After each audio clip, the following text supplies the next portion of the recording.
Welcome back to Success with Steven. My name is Steven Smith. On this channel, we discuss all things financial literacy. Today, I want to discuss how you can start building real wealth with just $10 just by using a very simple strategy that no one ever taught you. A lot of people have this misconception about this YouTube channel and think it's about credit repair or business funding, and that is furthest from the truth. When I say all things financial literacy, I truly mean all things. While credit and business funding are tools that you can use to scale income, I would not consider those topics financial literacy. They're just what the people watching my channel like to hear about the most. Learning how to manage and grow money is a much more important topic, even if it's not a popular one in our community.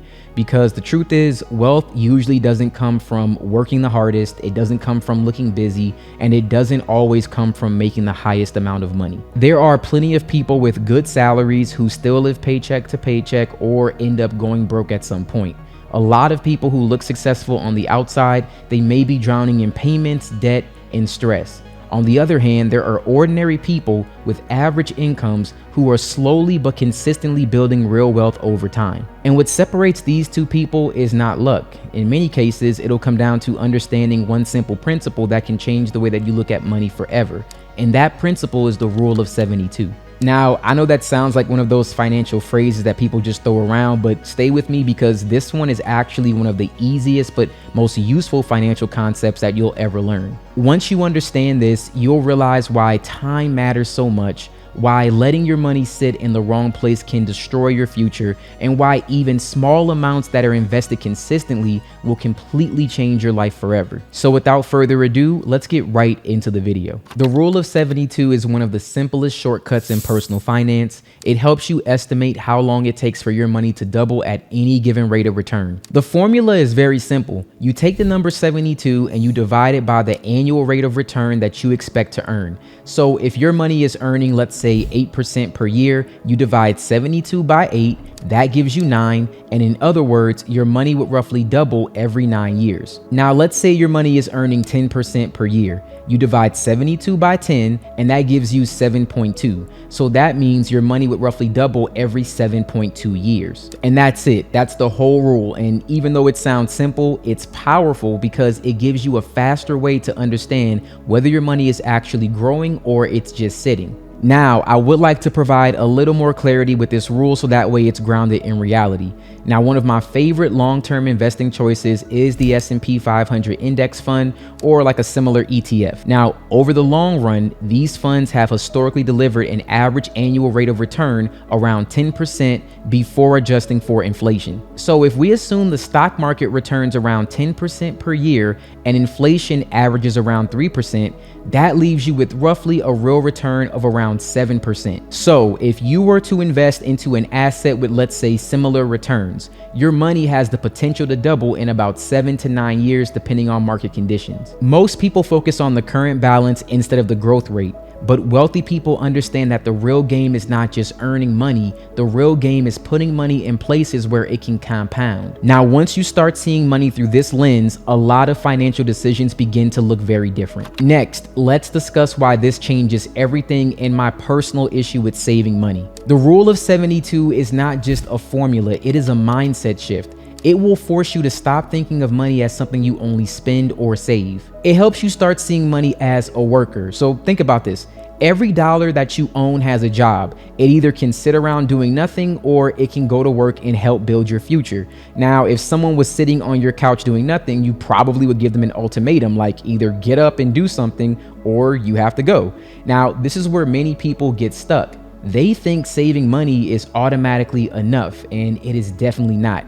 Most of us were taught from a young age that putting money in a savings account is the responsible thing to do. And there's nothing wrong with having savings. You absolutely need to have savings in case of an emergency, and you should have some sort of cash reserve set aside, but that's only for short-term needs and any, let's say, unexpected expense that you might need. But the issue comes in when people treat basic savings accounts like a long-term wealth strategy. At the time of recording this video, the national average for a savings account is 0.39% APY.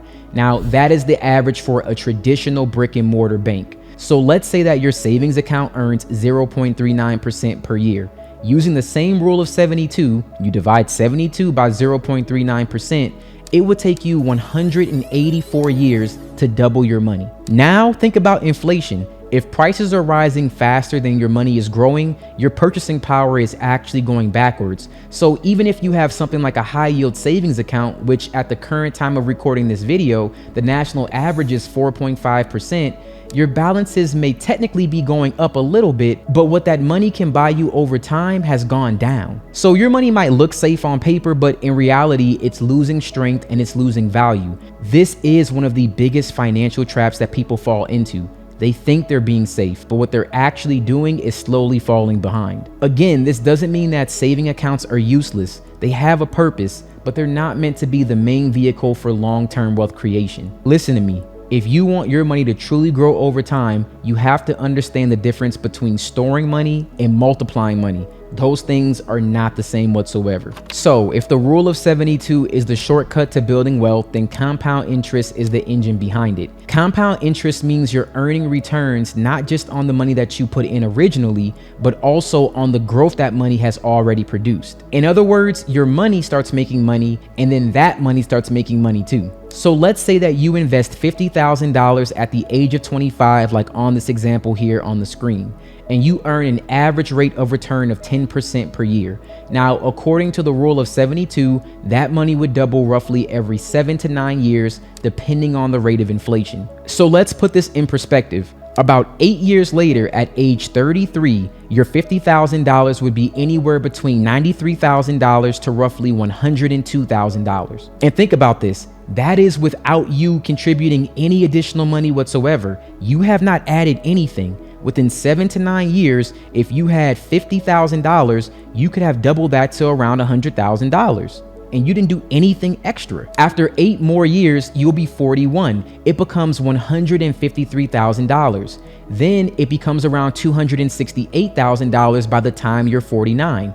And again, if you notice the one important thing here, you didn't just keep doubling because you were working twice as hard. You doubled because time and compounding kept doing the heavy lifting. And this is the part that people underestimate.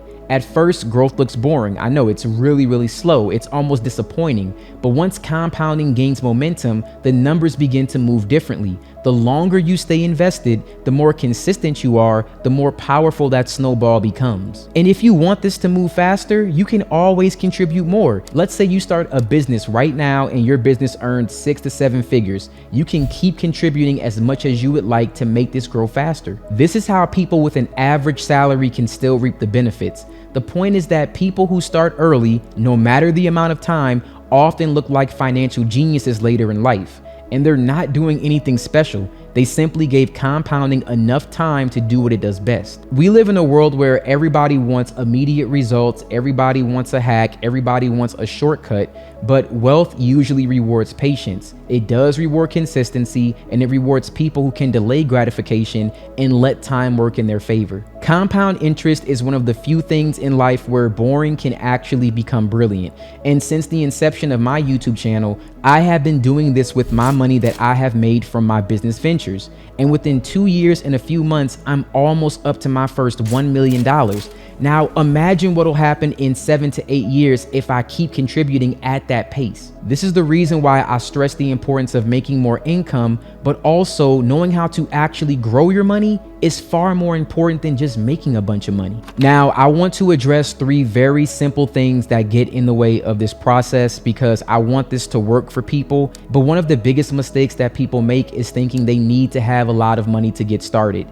They tell themselves they will invest when they earn more, or they'll start when they get a raise, or once things settle down in life. If you're telling yourself that you're going to work on this next year, and then next year becomes the year after that, and before you know it, a decade will have passed. The problem with waiting is that the most valuable ingredient in investing is not just money, it really is time, and you can't buy back yesterday. Time is what gives compounding its power. Time is what allows small amounts to grow into surprisingly large numbers. And time is what gives average people a real shot at building wealth without needing some crazy income. For example, someone who starts investing at 25, even with a modest contribution, will have a massive advantage over someone who waits until they're 40, even if the person starting later invests more money each month. And that may not feel fair, but that's how compounding works. It heavily rewards early action. You don't need to start big, but you need to start.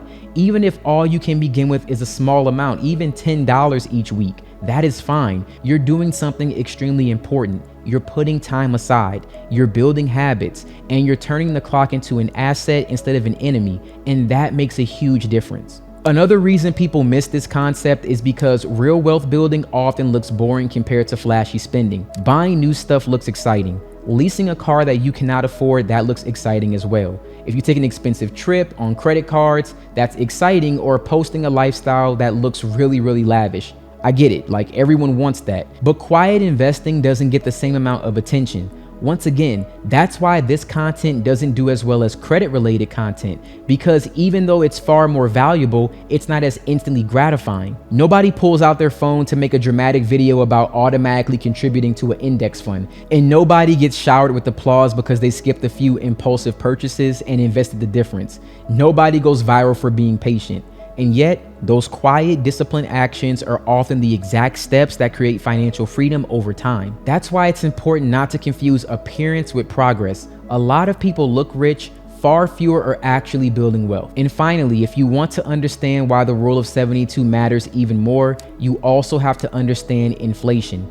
Inflation means the cost of goods and services will rise over time, and that means the same amount of money buys less in the future than it will buy you today. So if your money is not growing at a rate that beats inflation, you're effectively losing ground even if your account balance is technically increasing. This is the reason why people feel like they're working harder but somehow getting less. Their income may be going up, but so do prices. Their savings may grow a little, but their purchasing power doesn't grow with it. And if they're not invested in a way that outpaces inflation, they're constantly fighting an uphill battle. The rule of 72 can also be used here in reverse. It can help show you how quickly inflation can cut the value of your money in half. So for example, if inflation is 6%, take 72 and divide that by 6. That means that your money's purchasing power could be cut in half in roughly 12 years. Now that should get your attention, because now that conversation is no longer just about how fast your money grows, it's about how fast your money shrinks if you don't put it to work. This is the reason why long-term wealth building requires more than just saving or making money.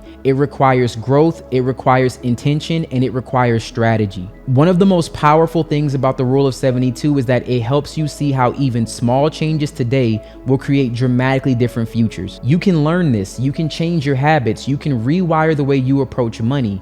You can begin making choices that create more peace, more flexibility, and more options for you later. And that's what real wealth is all about. It's not just about having a higher number in your account, it's about the freedom of choice. I want to thank you guys so much for watching this video.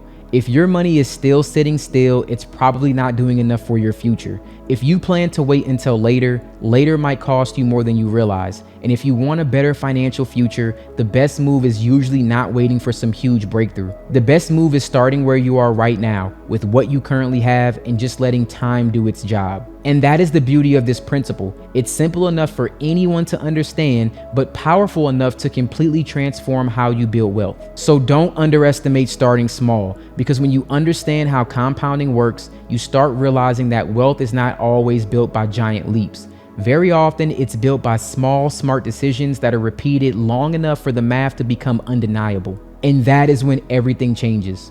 Again, I want to thank you guys so much for watching this video, and all of you have a wonderful day.